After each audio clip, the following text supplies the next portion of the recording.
Welcome to the Healthy and Wealthy Retirement, where your certified retirement counselor Mark Struthers takes a holistic approach to retirement, going beyond finances and embracing holistic well-being. This YouTube channel will address not just the financial part of retirement, but also the social, the physical, and the emotional parts of retirement. Everything you need for a healthier, a wealthier, and a happier retirement.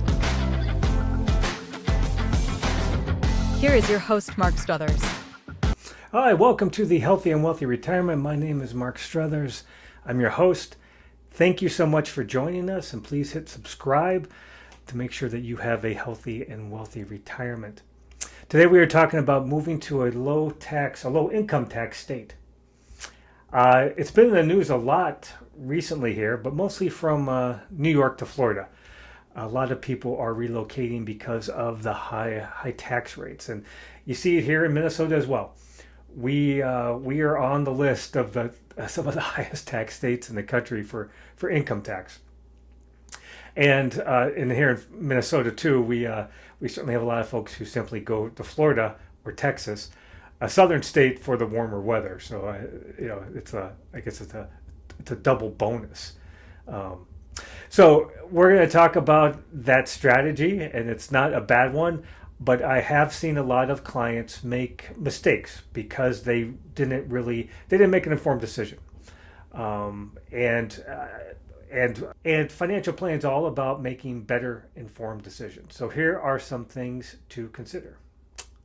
Number one, the total tax burden. So not just income tax. You need to make sure you're aware of the local taxes, state taxes.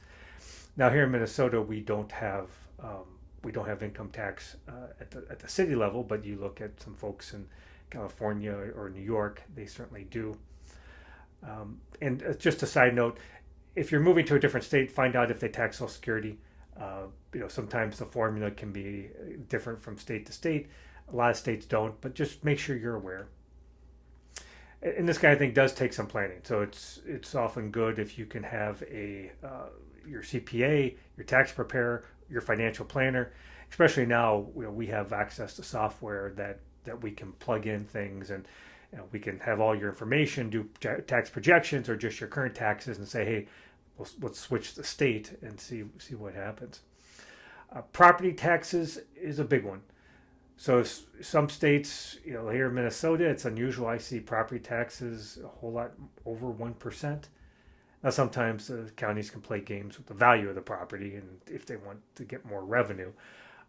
But if you're moving someplace that has a property tax of 2 or 3%, that might more than make up for the tax savings from income.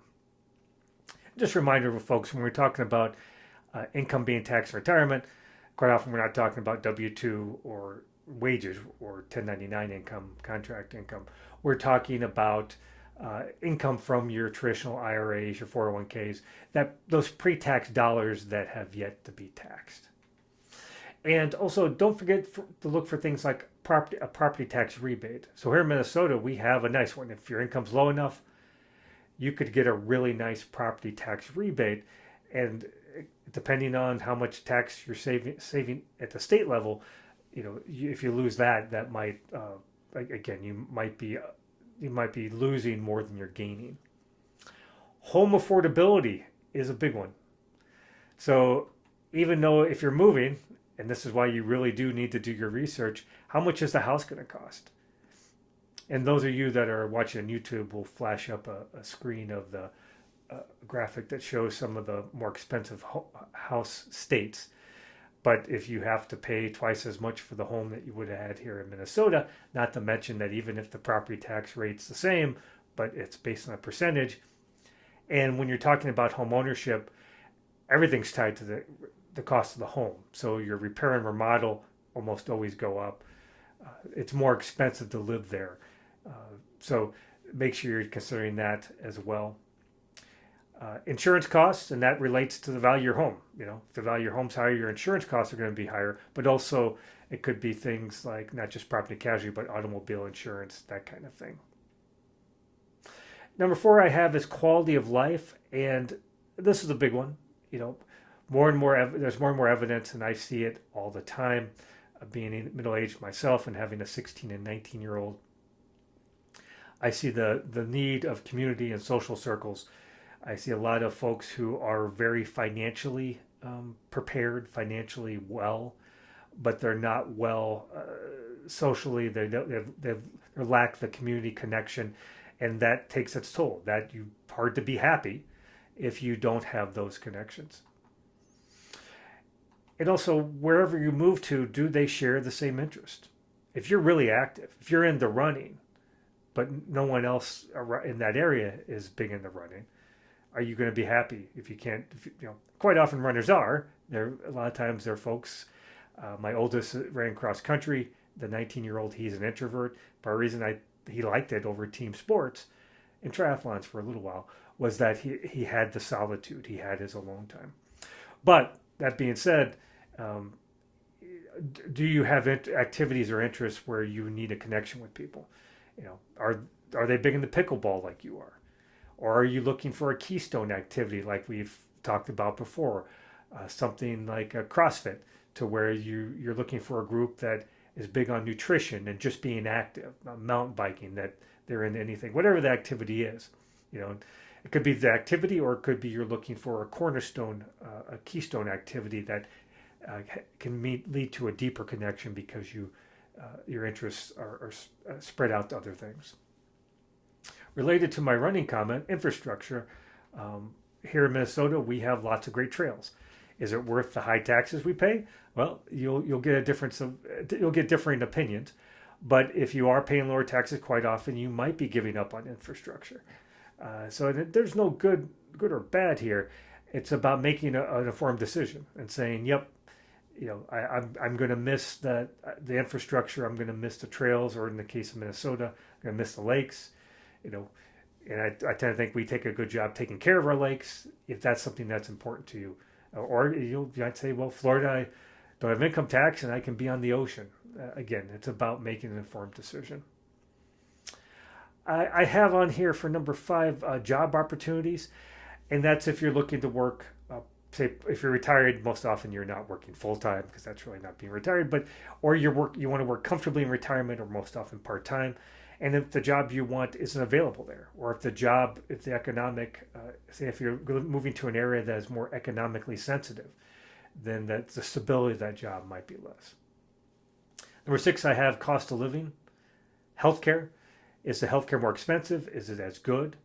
Even if you're on Medicare, what do you have access to? What do the Medicare supplement plans, or what does out of pocket look like?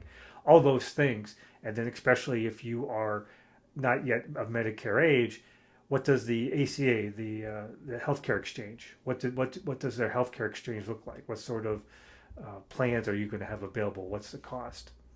And things like utilities and groceries are going to be critical. So it's about making an informed decision. I personally, I think I would love to move to Florida. I spent a good chunk of my childhood in Florida, but even given it's been several decades, I would certainly want to do my due diligence to see what it's like now. I do have one last one here, and that is to make sure that you don't have income that might be taxed in the state in which it was earned. So there is some income, like some equity compensation, stock options, RSUs, that might be taxable, and there's certain rules around this. We're not going to get into them over a podcast YouTube channel, but there's some income that might be taxed in the state in which it was earned, and just make sure that you're aware of that. In many cases like that, if everything else looks good, that's probably not going to keep you from going, unless it's a really, really big number quite often. But even if it's a smaller number, and even if it doesn't change your mind, you don't want to be surprised, and you certainly don't want to have to go back and redo your taxes or pay any penalties. So make sure you know what's going on and you know what might be taxed. Thank you for joining us. Moving to a lower income tax state can be a great decision for you, but like any financial planning process, you need to make sure that you're making an informed decision.